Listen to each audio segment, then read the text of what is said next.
October 2020. The Los Angeles Dodgers were about to win the World Series. It was the ninth inning, Dodgers coming in there to close it out, and Joseph had waited for this moment for a long time. But his grandmother was another story. my mom was at my grandma's house. We called my mom, "Mom, the Dodgers are about to win the World Series." It's the first time in my life. And you could hear her yelling in the background, "I don't care about the Dodgers. I don't want to watch that." This is Joseph's grandmother, Dolores. So I says, "I don't care. I don't like the Dodgers, so."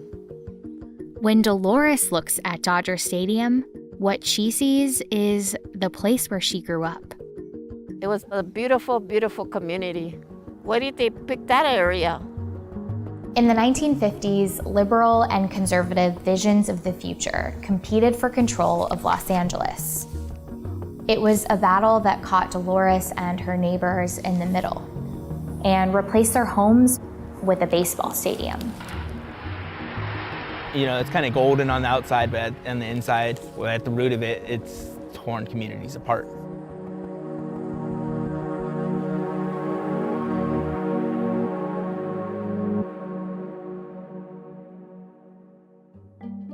Before Dodger Stadium, this area of Los Angeles was home to three largely Mexican-American neighborhoods: Palo Verde, La Loma, and Bishop. Together, they're now commonly referred to as Chavez Ravine.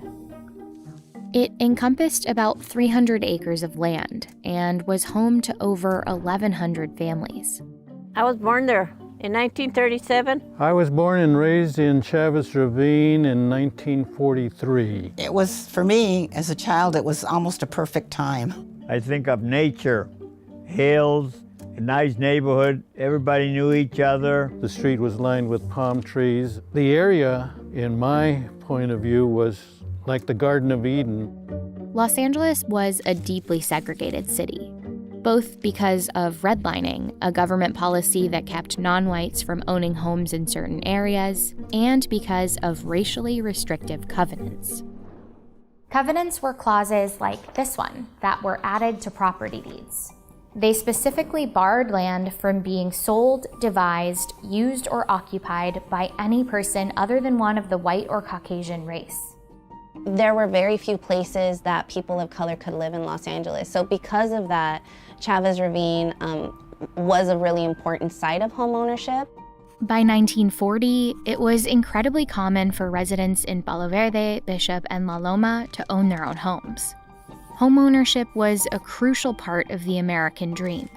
It was a way to start building wealth, and generations of Mexican-American families here were achieving it. We could actually buy property there, and we could thrive there quietly in the hills. My father had his own business, and my aunt had a bar across the street. Most of us owned property. I had a very comfortable life there as a child. There were a large portion of Chavez Ravine that had what was a real emerging middle class. Everybody was trying to look into the future to better themselves. We had pride in what we had. That's when we got displaced. In the 1940s, just after the Great Depression and the end of World War II, LA's population exploded, and the city was facing a severe housing shortage. Support was growing for the government to expand its role in providing public housing. Social reformers, activists, architects, different people actually starting to think about what it means to build a better world and build a better society. In response, Los Angeles began designating certain neighborhoods as blighted or slums to be cleared out and replaced with public housing, part of a national wave of what was called urban renewal. One of the places targeted for redevelopment was Chavez Ravine. There were kind of eyes on this place that was on the edges of downtown Los Angeles, but that was still pretty accessible and not too far off. And they saw that this is a predominantly Mexican and Mexican-American community, and so didn't necessarily see them as an obstacle to building the vision that they wanted. In 1948, Los Angeles designated Chavez Ravine as the first blighted area to be rebuilt. To residents of Chavez Ravine, all this came as a shock.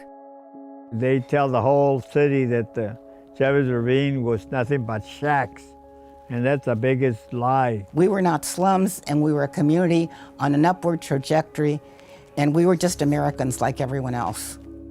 The city of Los Angeles had a power called eminent domain, which let them acquire anyone's land as long as they paid residents what the city deemed a fair price for it. By July 1950, residents were notified that they'd have to move out and sell their homes. The city had a plan to replace Chavez Ravine with a new community, Elysian Park Heights.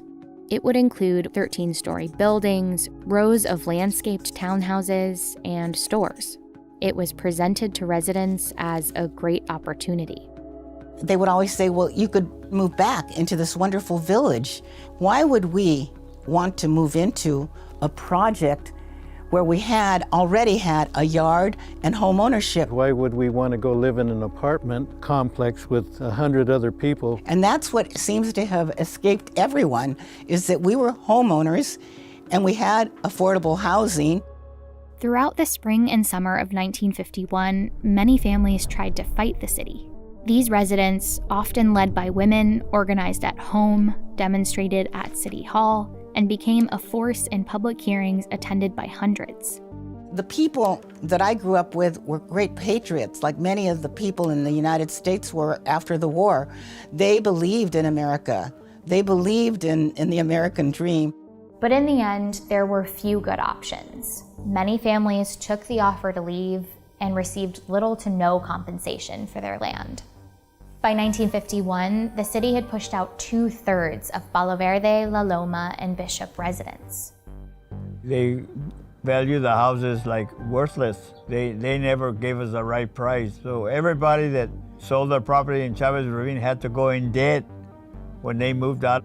I remember that knock on the door when the man came in and handed some papers to my aunt. My aunt burst into tears, started crying uncontrollably. They put fear in the people because they put the tractors next to your house.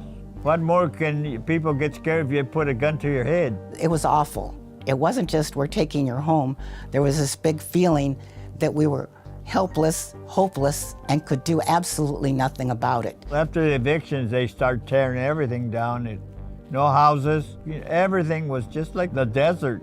Some families managed to stay in their homes, but the community was gone.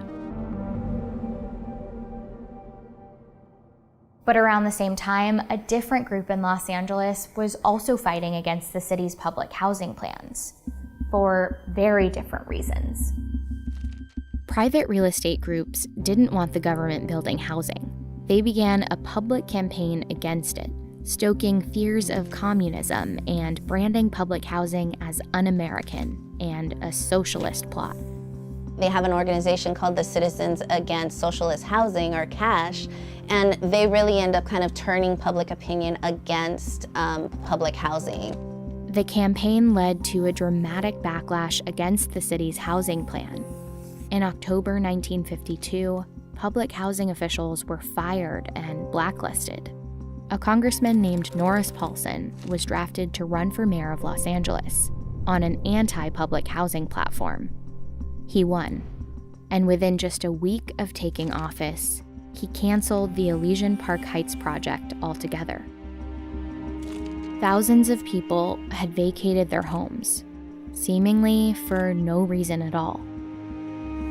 For the next several years, Chavez Ravine and the handful of residents still there were in limbo. And the next chapter of their story was playing out 3,000 miles to the east. The Brooklyn Dodgers played at a stadium that had been built in 1913. By the 1950s, the team's owner, Walter O'Malley, was frustrated that the stadium's location in a dense part of the city made it difficult to expand.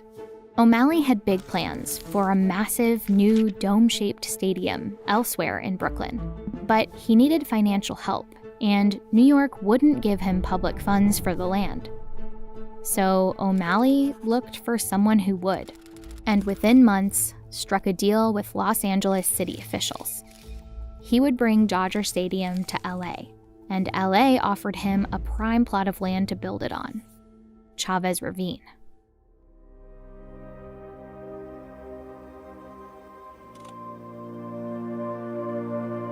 On May 8, 1959, the remaining residents were ordered to abandon their homes. One of the last holdouts, a resident named Abrana Arechiga, tried to hold off police. Her daughter, Aurora Vargas, in images that made their way to people across the country, was forcibly carried out of her home. TV news viewers watched that night as the final families were violently evicted. Afterwards, right in front of the residents, bulldozers destroyed the last of the community. It's to this day an episode that will never be able to be unseen, and which really kind of sent a message about who the city was for and who the city will protect. At the stadium's groundbreaking, newspapers photographed kids collecting dirt from the site in souvenir boxes, and O'Malley holding a souvenir shovel signed Chavez Ravine. As though that ground had never been broken before. In 1962, Dodger Stadium officially opened for business.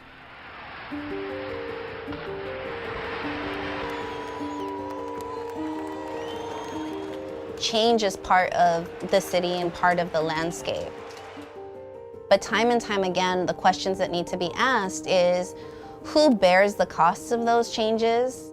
In 2020, just a few miles from Dodger Stadium, a new stadium opened. Its construction had cost more than $5 billion, making it the most expensive stadium in the world. The residents it displaced were mostly Latino and Black. As for Dodger Stadium, its legacy is complicated. It holds multiple histories. Chavez Ravine is one of the most egregious examples of racist removal and displacement in US history. But it's also the site of Latinx excellence. Different Latinx communities over time have really kind of created a space for themselves in it, and those things will always have to coexist. On Bishop Road, that's the road you said you lived on, right? Yeah. It's a weird disconnect. I'm still gonna be a Dodger fan. I'm raising my son as a Dodger fan. But at the same time, all of their history is rooted in the displacement of families and displacement of communities.